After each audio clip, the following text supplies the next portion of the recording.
అందరికీ నమస్కారం అండి. వెల్కమ్ టు చిన్న మీడియా వర్క్స్. తెలంగాణ రాష్ట్ర వ్యాప్తంగా రైతు రుణమాఫీకి సంబంధించి సీఎం రేవంత్ రెడ్డి గారు అదిరిపోయే శుభవార్త అయితే చెప్పారండి. ఈ యొక్క రైతు రుణమాఫీని ఎప్పుడు అమలు చేస్తారు ఏంటనే విషయాలకు సంబంధించి క్లారిటీ అయితే ఇవ్వడం జరిగింది. ఈ వీడియోలో మీకు పూర్తి వివరాలు ఎక్స్ప్లెయిన్ చేస్తాను కాబట్టి వీడియోని అక్కడ స్కిప్ చేయకుండా పూర్తిగా చూడండి. ఈ వీడియో మీకు నచ్చితే లైక్ చేయండి, మీ మిత్రులందరూ కూడా షేర్ చేయండి. అలాగే మన ఛానల్ని సబ్స్క్రైబ్ చేసుకుని పక్కన ఉన్న గంట సింబల్ని ఆల్ నోటిఫికేషన్స్ని యాక్టివేట్ చేసుకోండి. ఇక వివరాలు అయితే చూద్దాం. తెలంగాణ రాష్ట్ర వ్యాప్తంగా రైతులకు సంబంధించి రైతు రుణమాఫీ 2 లక్షల రూపాయలకు సంబంధించి సీఎం రేవంత్ రెడ్డి గారు అదిరిపోయే శుభవార్త అయితే చెప్పారండి. నిన్న జూబ్లీ హిల్స్లోని తన కార్యాలయంలో కాంగ్రెస్ సోషల్ మీడియా వారియర్స్తో రేవంత్ రెడ్డి గారు సమావేశం కావడం జరిగింది. ఈ సందర్భంగా ఆయన రైతు రుణమాఫీకి సంబంధించి అదిరిపోయే శుభవార్త అయితే చెప్పారండి.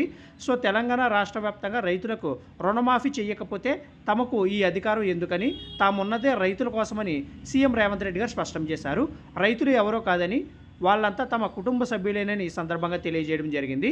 ఎట్టి పరిస్థితుల్లోనూ రైతులకు ఇచ్చిన మాట తప్పేది లేదని, 2 లక్షల రూపాయల రైతు రుణమాఫీ అనేది చేసి తీరుతామని ఈ సందర్భంగా ఆయన తెలియజేయడం జరిగింది. అయితే ఈ రుణమాఫీకి సంబంధించి మహా అయితే 30 నుంచి 40 వేల కోట్ల రూపాయలు ఖర్చు అవుతుందని, ఈ 40 వేల కోట్ల రూపాయలు రైతుల రుణమాఫీ కోసం తాము కేటాయించేందుకు సిద్ధంగా ఉన్నామని, దీనికి సంబంధించి ప్రక్రియ ప్రారంభమైందని చెప్పేసి ఈ సందర్భంగా తెలియజేయడం జరిగింది.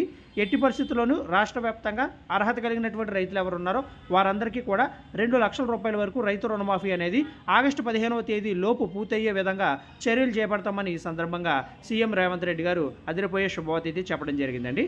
సో ఇదండి ఓవరాల్ టాపిక్. ఈ వీడియో మీకు నచ్చితే లైక్ చేయండి. ఇటువంటి మరిన్ని అప్డేట్స్ కోసం మన ఛానల్ని సబ్స్క్రైబ్ చేసుకోండి. Thanks for watching. Have a nice day.